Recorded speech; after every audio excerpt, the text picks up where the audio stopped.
Assalamualaikum warahmatullahi wabarakatuh. Jumpa lagi dengan saya Linglung Simistikus. Kali ini kita akan membahas tentang zuhur atau tajalli, yaitu kenyataan Tuhan pada tiap-tiap makhluk, penampakan Tuhan pada alam semesta ini. Alam semesta ini itu nampak ada karena adanya Allah. Jadi alam semesta ini adalah cermin atau bayangan dari al-haq itu sendiri. Karena wujud itu hakikatnya itu hanyalah satu. Akan tetapi zuhurnya atau tajalinya al-haq yang paling sempurna itu hanya ada pada diri insan. Jadi insan itu adalah tajalli yang paling sempurna. Akan tetapi yang dinamakan dengan insan itu bukanlah semua manusia ini. Maknanya bukan manusia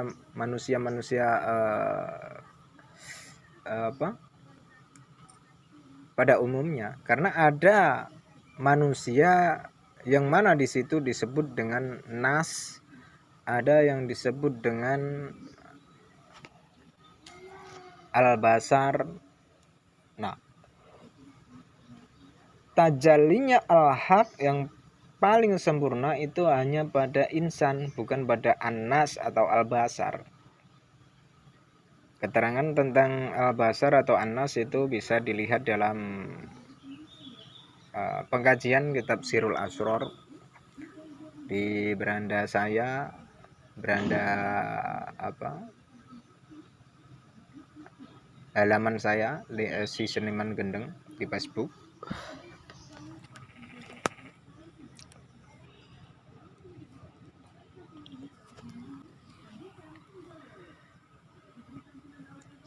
Al-insan di sini itu bukanlah orang atau manusia yang membuat kerusakan-kerusakan di bumi.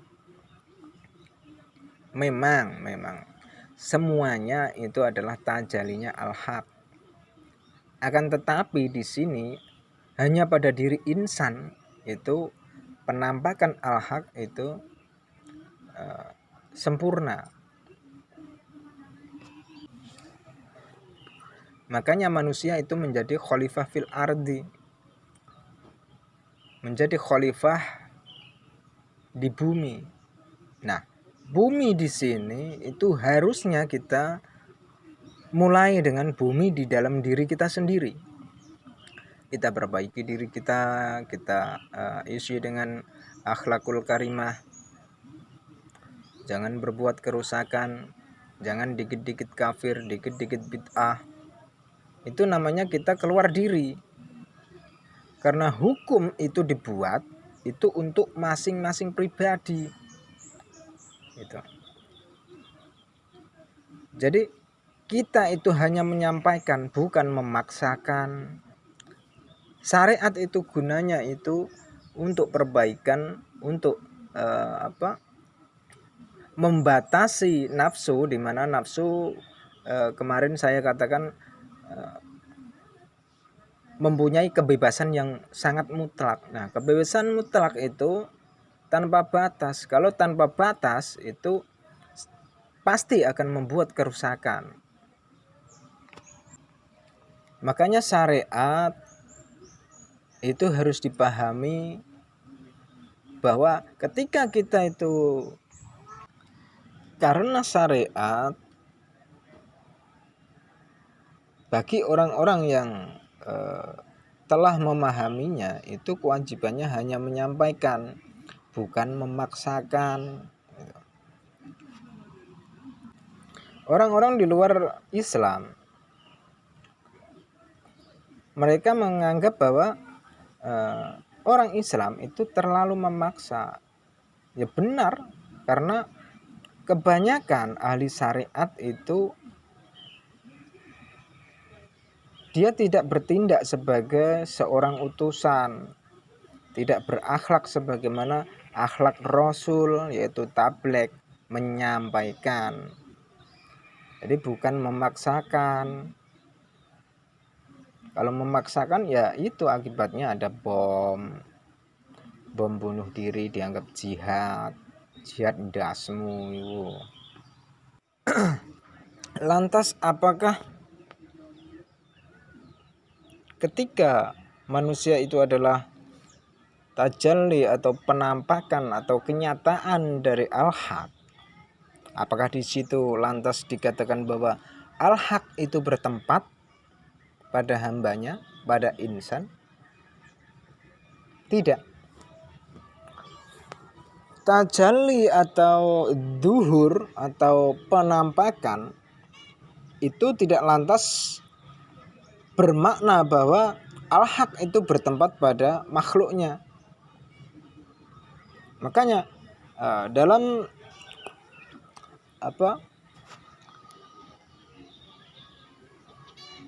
ilham Rabbani dari Syekh Abdul Qadir Jilani, beliau bertanya pada al-haq, hal laka makanun, apakah engkau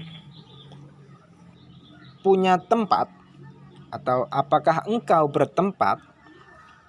Al-haq menjawab, qolali ya ghusil a'dom, ana mukawwinul makan walaisa li makan. Aku yang menciptakan tempat dan aku sama sekali tidaklah bertempat. Nah, makanya konsep-konsep dalam kemanunggalan, dalam ittihad, dalam hulul itu semuanya ditolak oleh para arif billah. Karena makna duhur, makna tajalli atau makna wahdatul wujud itu bukanlah al-haq bertempat pada hambanya, bukan.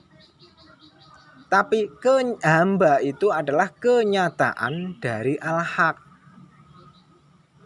Ibaratnya itu sebuah cermin di mana al-haq itu bercermin di depannya. Nah, bayangannya itulah makhluk.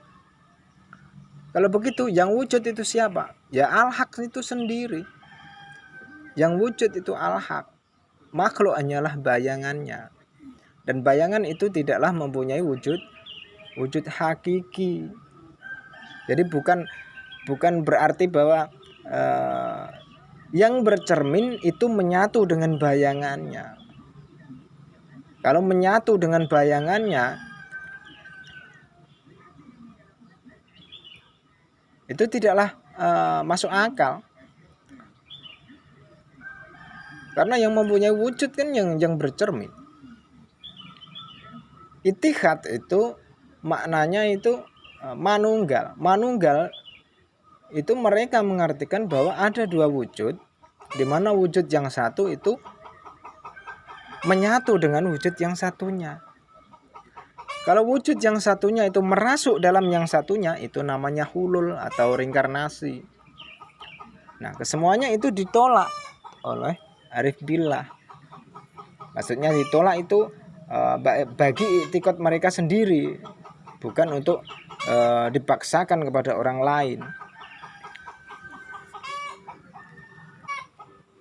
Jadi sekali lagi saya tegaskan bahwa makna zuhur atau tajalli dari al-haq pada insan itu bukanlah berarti bahwa al-haq itu menyatu pada insan. Tapi maknanya adalah bahwa insan itu adalah kenyataan dari al-haq. Jadi beda. Bukan pula berarti manunggaling kawula Gusti yang dimaknai oleh orang-orang awam sebagai bahwa al-haq itu menyatu dengan hambanya, manunggal dengan hambanya. Itu bukan begitu maknanya. Maknanya adalah bahwa hamba itu adalah kenyataan dari al-haq. Gitu.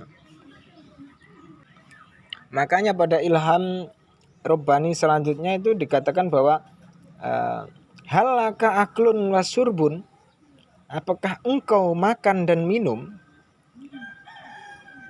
Qala aklul fakiri wasurbuhu akli wasurbi. Makanan dan minuman orang-orang yang fakir itu adalah makanan dan minumanku. Itu diakui sebagai al-haq, sebagai makanan dan minumannya. Tapi orang yang fakir di sini, insan yang fakir. Fakir di sini bukanlah orang yang tidak mempunyai harta benda. Fakir di sini itu adalah orang-orang yang benar-benar butuh akan rahmatnya Allah. Orang yang hanya bersandar kepada Allah.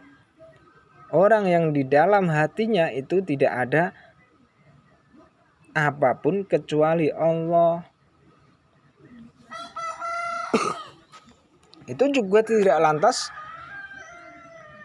diartikan bahwa fakir, al-fakir di sini meskipun menurut makna tasawuf, menurut hakikinya itu juga bukan berarti bahwa al-fakir di sini bukan orang yang menjauhi dunia. Bukan. Tapi hati mereka itu tidak terpaut pada dunia maupun akhirat. Hati mereka itu hanya terpaut pada diri al-haq. Itu. Jadi silahkan saja kalau kita itu bekerja keras, mencari rezeki, kita kaya, tapi hati kita itu tidak terpaut pada harta kita. Itu maksudnya al-fakir. Ini al-fakir tingkatan muntahi ini, masih pertengahan sebenarnya. Kalau al-fakir yang benar-benar al-fakir itu mereka yang sudah tidak butuh akan al-haq. Karena apa? Karena al-fakir itu sendiri adalah kenyataan dari al-haq. Nah, itu namanya tauhid. Ya, kalau masih membutuhkan al-haq, itu namanya bahwa ia mengakui bahwa ada wujud lain selain wujudnya al-haq.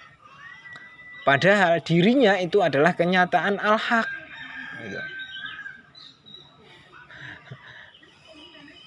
Ini perlu hati-hati ini dalam mencernanya ini. Ini ilmu khusus bagi para orang-orang yang mendem ini. Orang-orang yang jadab. Ya, demikian saja dulu. Nanti kita sambung kembali. Assalamualaikum warahmatullahi wabarakatuh.